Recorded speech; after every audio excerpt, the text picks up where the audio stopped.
Welcome to the second video in this mini-series on budgeting. This video will focus on the first of three popular budgeting methods, the envelope method. It will provide you with an overview of the method, what is it, why use it, and how it works. This video will also walk you through an example of how this budgeting method works when applied properly. The envelope method is one of the most traditional budgeting methods out there. It divides up expenses into categories using a series of envelopes and cash. Once the money in the envelope is gone, you're done spending in that category.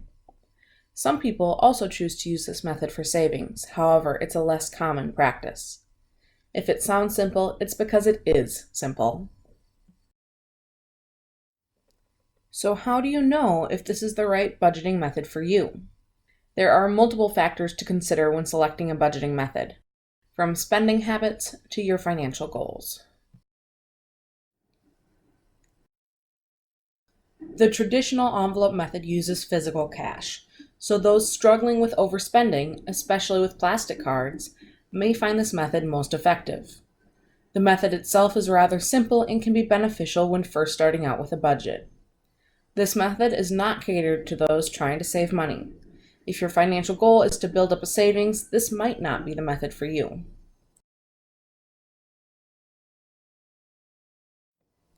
How does the envelope method actually work? First, average out your net income in a given month. Next, calculate your average expenses and place them into 5 to 10 categories. Make sure that your expenses do not exceed your income. The averages that you determine will be your budget from here on out. Write these categories down on envelopes. You can use basic paper envelopes or invest in a set of sturdy plastic envelopes. Be sure to only write one category on each envelope.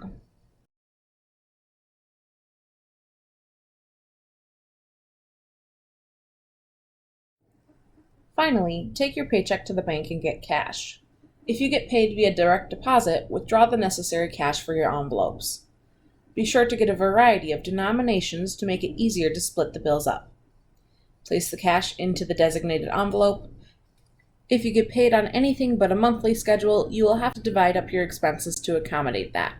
For example, if you get paid bi-weekly, divide your monthly bills in half so that each category gets partially filled when you get paid. Once your envelopes are stocked, be sure to always bring them with you when making purchases or paying bills. Take the money out of the designated envelope and pay your bill. If there's no money left in the envelope, do not take from the other envelopes.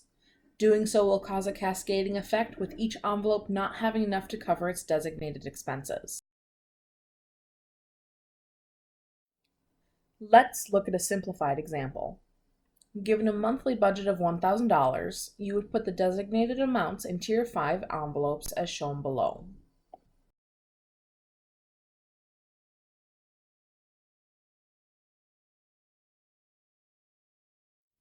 When rent comes due, you would bring that envelope with you, take the $500 out, and pay your landlord.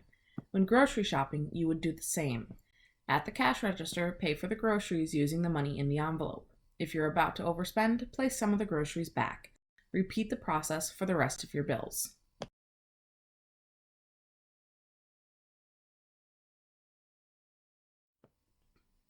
If you have money left over at the end of the month, you can either roll the money into a new month, reward yourself with a small purchase, or set the money aside for savings.